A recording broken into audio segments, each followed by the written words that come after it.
এখানে medical team আছে, তো এইটুকুই আমাদের জানার, কারণ সেইভাবে আমাদের মেডিকেল অনেকেই ডাক্তার আছে এখানে, তো কোনো ধরনের ইয়ে হলে আমরা সেটার জন্য আছি।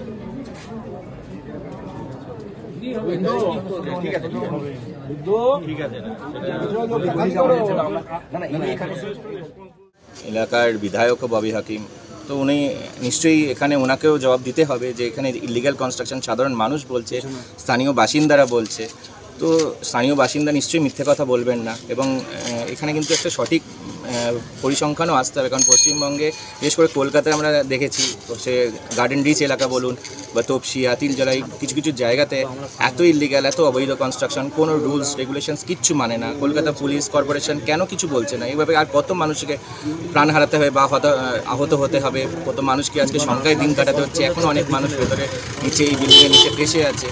আজকে যদি প্রপার সিভিক ইনফ্রাস্ট্রাকচার থাকতো, সিভিক সিস্টেম থাকতো, রুলস অ্যান্ড রেগুলেশনস যদি সঠিকভাবে মানা হতো, কলকাতা পুলিশ যদি সঠিক নজরদারি করতো, তাহলে কিন্তু এই দিন এই রাত এত সংখ্যায় কাটাতে হতো না।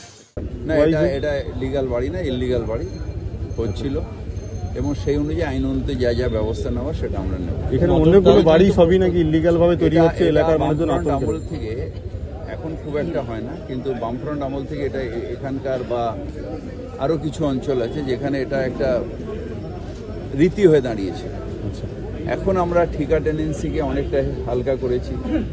বিএলআরওতে আগে যেতে যেতে পায়ের চটি হয়ে যেত, তারা পারমিশন পেত না, সেই জন্য ইলিগাল করতো, আমি শুনেছি এসে। সেই জন্য বিএলআরও অফিসটাকেও নিয়ে গেছি কর্পোরেশনে, মানে অ্যাডেড এরিয়ার বিএলআর অফিসটাকে। ঠিকা টেন্ডেন্সিটাকে একেবারে ইজি করে দিয়েছে। যাদের টাকা নেই তাদের মুখ্যমন্ত্রী ঘোষণা করেছেন বাংলার বাড়ি, সেটাও করছি। যেরকম চেতলায় টেতলায় সব G+3 গরিব মানুষের জন্য বাড়ি হচ্ছে, এটা বাংলার বাড়ি করছি।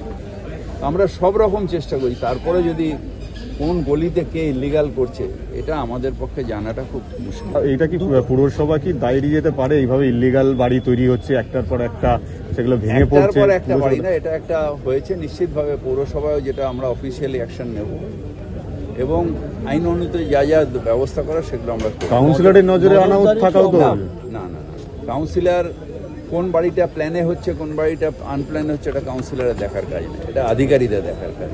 সেটার অভাব ছিল, সেটা নিশ্চিতভাবে অভাব ছিল। নাহলে এটা হচ্ছে কি করে? তার নোটিশ হলো না কেন, থানায় ডায়েরি হলো না কেন?